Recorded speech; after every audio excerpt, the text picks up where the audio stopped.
I am Reverend Irene Smith, aka Miss Irene for my young peeps, and I want to welcome you to Generationally Speaking.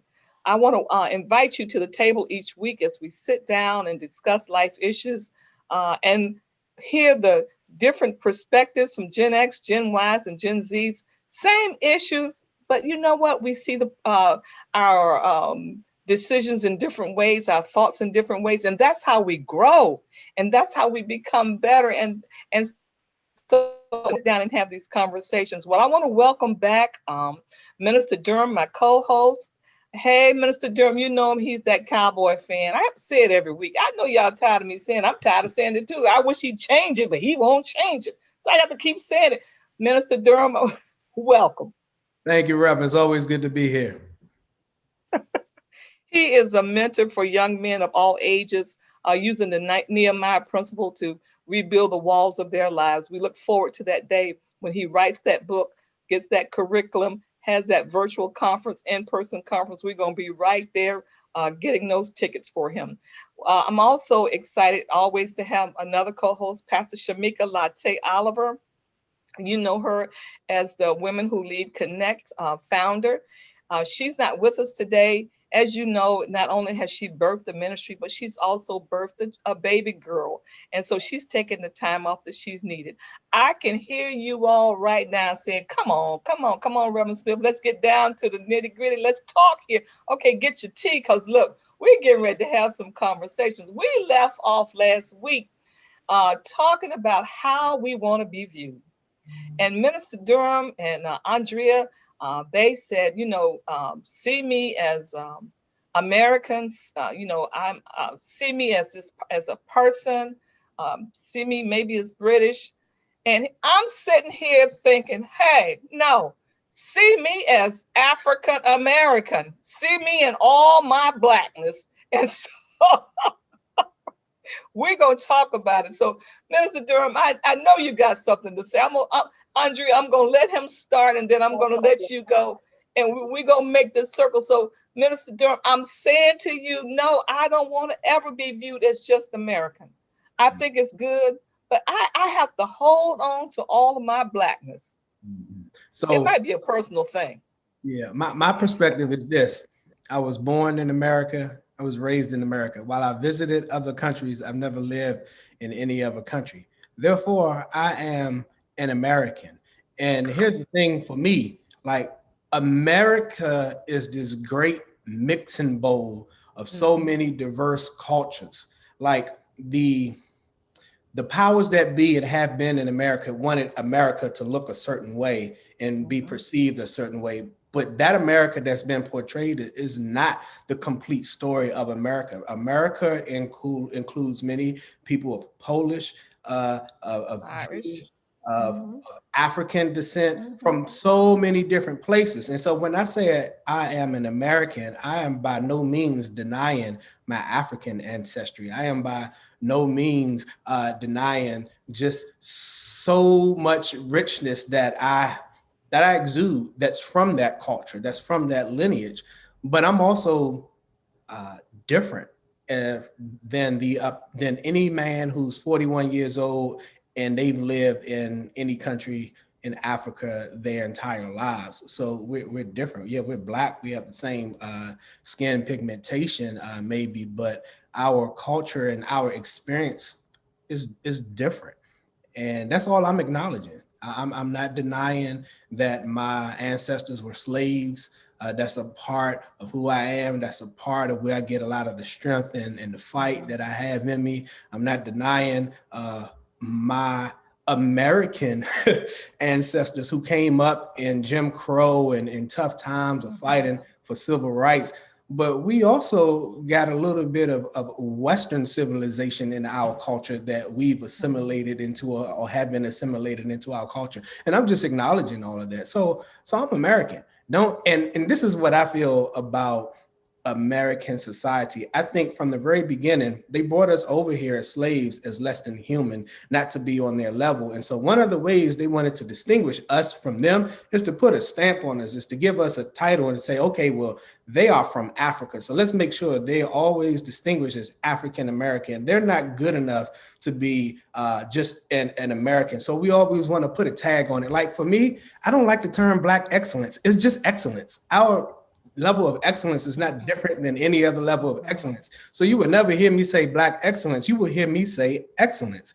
So don't try to distinguish us and say we're something different or we're a little less. So I'm an American, and my American my American self, my American culture, it includes so much of so many other cultures. I grew up with people from the Caribbean. I had one of my best friends, his name was Listen, growing up, and he and his family was from the Caribbean. So they had a lot of influence on me. So I'm sure I have something that I don't even know is Caribbean that's a part of me that I do, that I say. So that's my thought.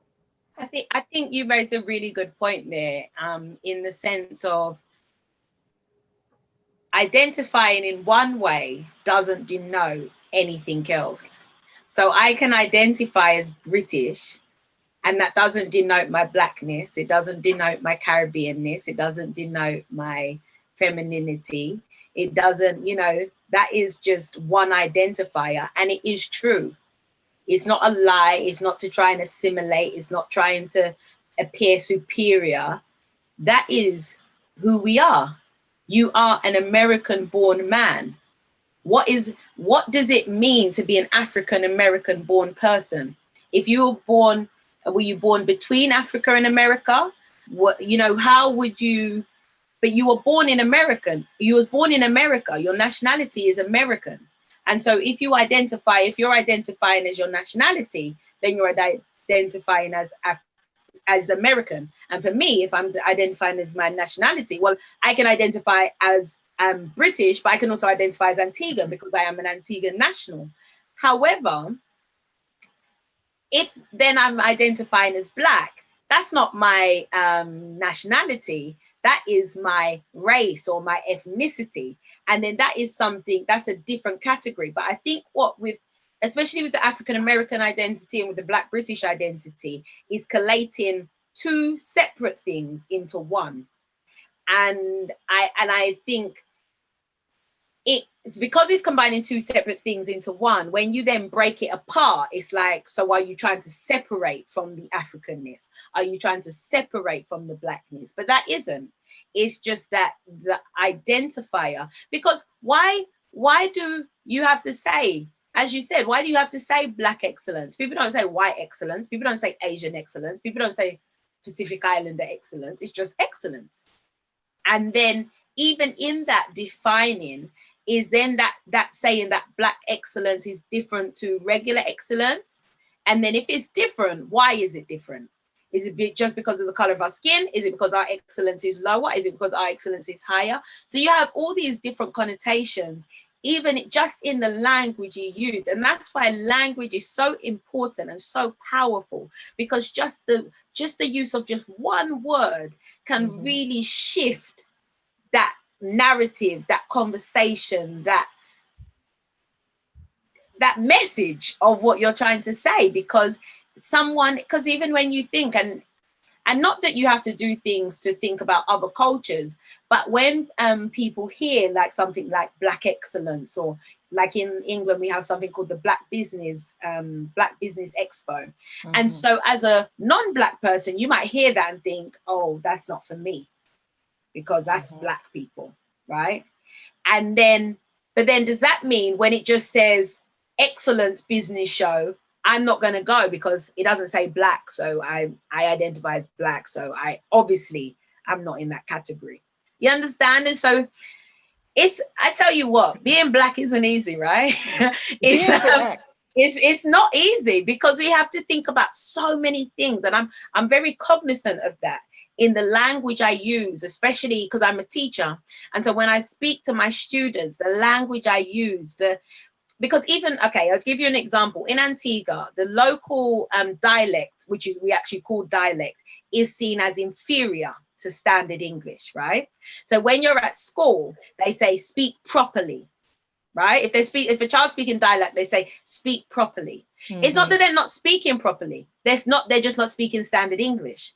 So then automatically, by telling a student who's speaking their native tongue, that's what they hear when they go home. That's what they hear in their community. That's how they speak to the people they love.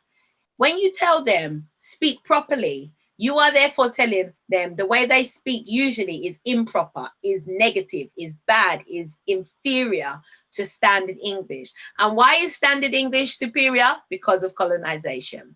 And so this is as I said, the generational impact of colonialism that we don't even take for the thing it really is, the abhorrent thing it really is, that really is apparent even in 2021. Yeah. And you know, that's the conversation here, because I come from another era. In the era that I grew up in, Black African Americans were just, we were coming through the Jim Crow era, we were coming through all these other things, and African Americans were looked down upon. And so in saying Black excellence, it wasn't to say that it was any lower than any other person. It was just acknowledging the fact that there is Black excellence. It was like the words were meant to show that this person was just as accomplished and more so than anybody else. But when you look at it in today's thought and the way you perceive thoughts, I can see now what you're saying. But it was purposeful, and it was purposeful for us to always remember, that we were African Americans. That it was so many things, so many hurdles, so many doors that had to be knocked down in order for us to walk through the door, in order for us to be considered, to be seen. And so that's where this comes from, and that's where this staunch position of mine comes from, is that, you know what, I am a woman of color, and I've been called, I remember, my grandparents being called boy and girl, and I remember them being called the N-word, which I just detest. And my sons, we have a long conversation about that word. They don't have the same thought that I have when it comes to that word. Color, you went from color to Black, and then from Black to African American. And I hear people saying, I've never been to Africa, so I don't relate to that. Well, people are Irish and Polish, and they ain't never been there either. But if you ask them where they're from, they'll tell you, their lineage is Polish, their lineage is Irish. I'm not saying, what I am saying is that you need to know your lineage. And even though you may never have been to Africa, you need to know this is your culture. What you have, Andrea, is what most of us don't have. And it allows you to sit in a place that we can't sit so comfortably. And that is to say, I know my lineage is Caribbean. I don't know my lineage. It was snatched from me. The mere fact, when I research and I find out that Black people, the very name of my ancestor was taken away from them. They would say, I'm gonna call you John, I'm gonna call you Sue. And then we had no last name.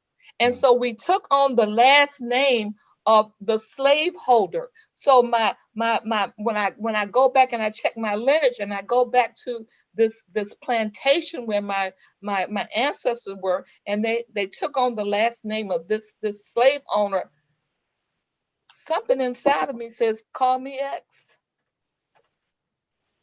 My mom was like that for a while. She was like, why do I have this name? And then even like when you marry, so you go from one slave owner's name to another slave owner's name. And then it's like, and who was that slave owner? Why the hell would I want to carry the name of somebody that oppressed me? And as I said, being black isn't easy. It ain't I easy. think I always think that I'm really glad. I'm really glad to be married to a black man, because I think nobody can understand the black experience better than a black person. And so when I think about even like this conversation, we're able to have this conversation because we understand what it means to be black. I don't know what it means to be a black person in America. Well, not growing up in America. I don't know what it means to be a black person growing up in Nigeria. I don't know what it means to be a black person growing up in Brazil.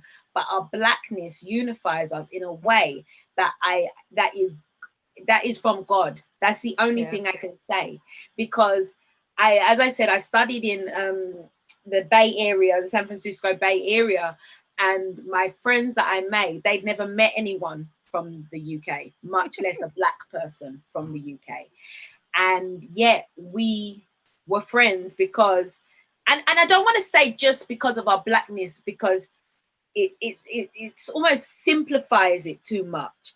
But that blackness was able to unify us in a way that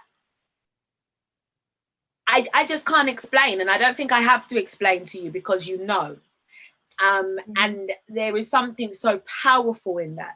And so that is why you have excellence when black people come together, because we are able to vibrate and build off this thing that God has put in us through our struggles, through those hard times, that have made us into the people we are, even though it's not easy.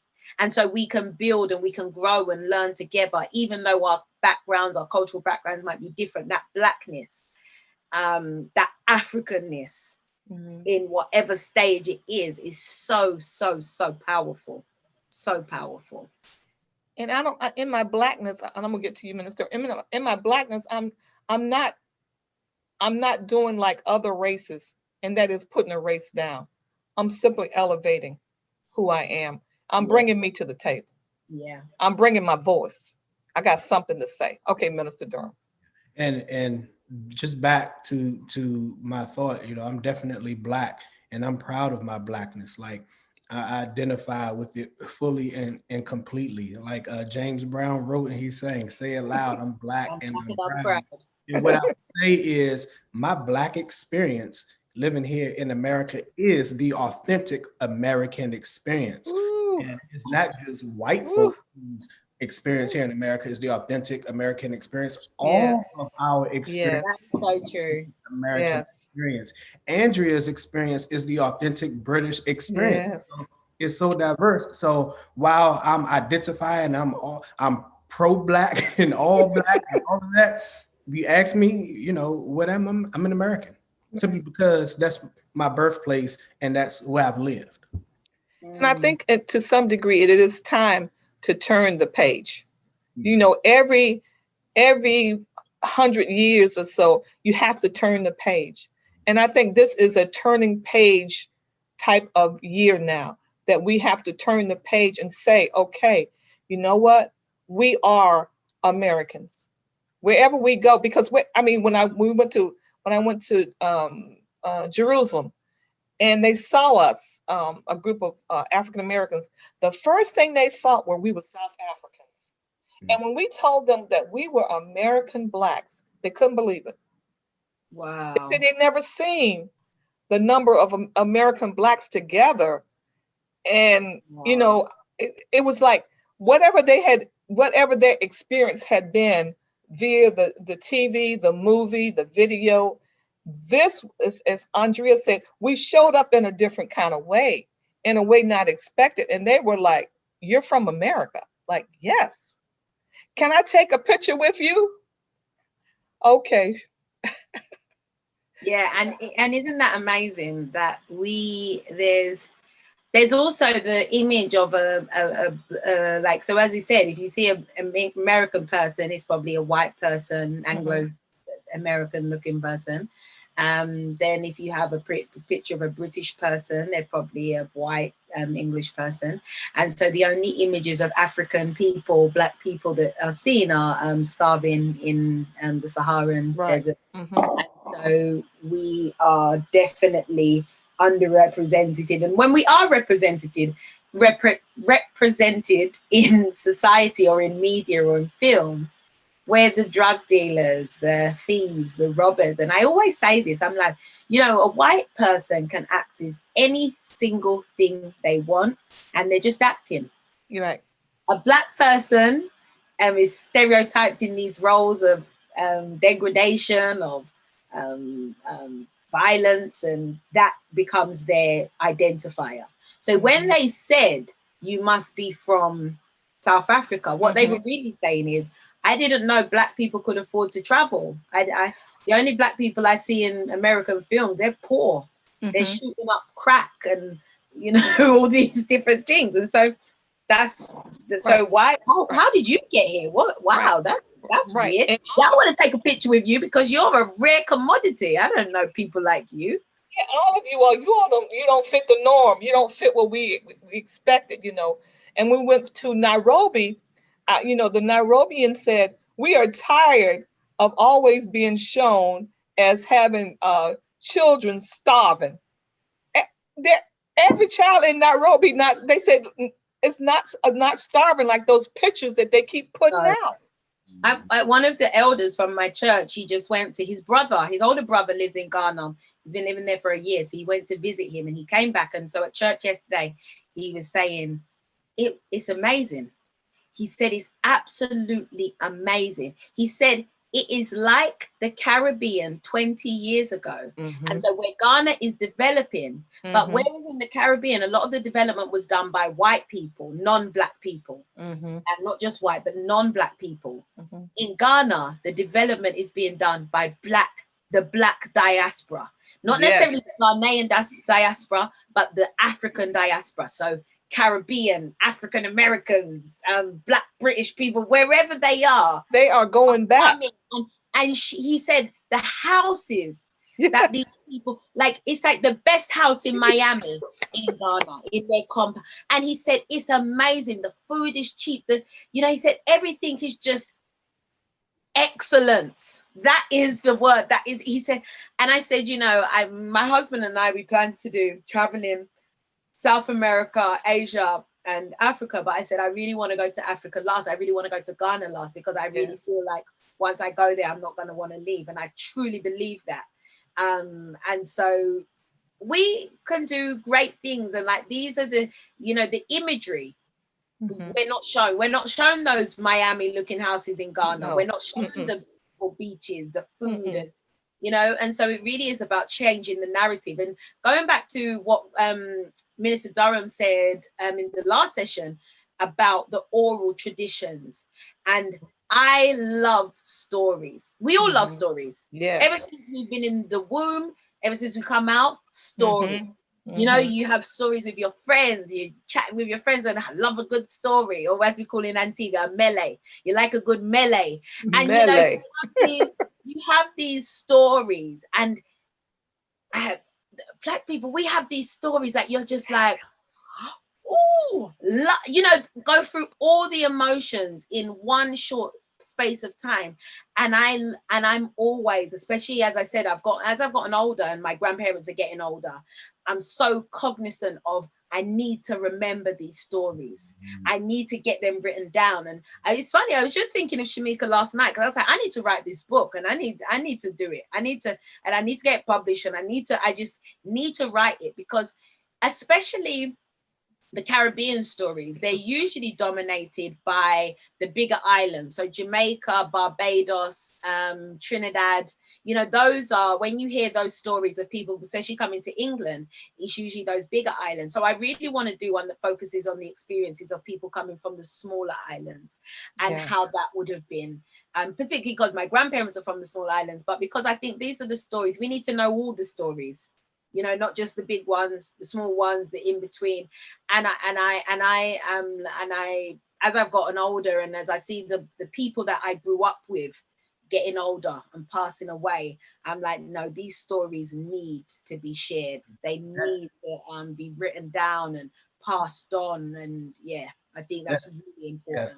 Yes. That is so very important. Right before we were shut down with the pandemic, I had begun recording older folk, starting with my family. I would sit down with them. I asked them, can I video you? Because Yeah. I want to hear these stories and I want to be able to carry on this rich tradition that we have. And in doing that, I learned so much just about my grandparents, and it just kind of blew my mind. And if you were to share what you just shared about these great houses in Ghana, many people, they don't know about that because the narrative has been very intentional to make Black people throughout the world look bad. And really, I believe it's because of the greatness that they know we have, the greatness that they seen our kings and our queens. They see when we build our own communities, they're great. Like, I don't know if you know of Tulsa, the Black Wall Street that we have here. Just when I first heard about that, I was like, wow. Right. It's just greatness inside of us, and they want to deny it, but yet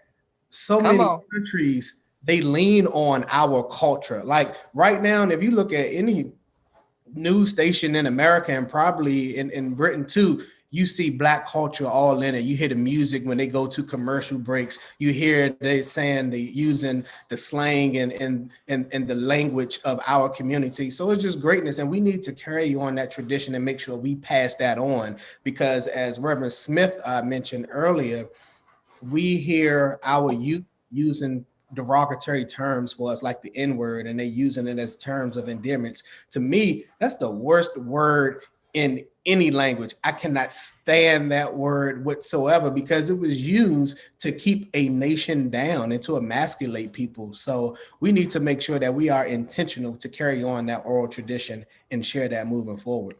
Hey, it's been wonderful. It's just been wonderful conversation. Andrea, would you give people your social media platform real quick? Yeah, of course. As you can see, the sun has set. So as I've gone through this discussion, I've gotten blacker and blacker, and it feels great. But you can catch me on Instagram and Facebook. I am Andrea Joyful, and that is my platform where I just share joy through content, through mini sermons, through whatever it may be. However, I can share the joy that God's given me with you and encourage you to tap into that joy as well. That's what I do. So I am Andrea Joyful. So I hope to see some of you there. Well, we are excited about having her. She grew up in London, but now she's in Antigua, living in Antigua with her awesome husband. Hey, join us next week. Whatever you do, make sure you are inspired and make sure that you are informed. And be transformed by the renewal of your mind. See you next week. God bless you.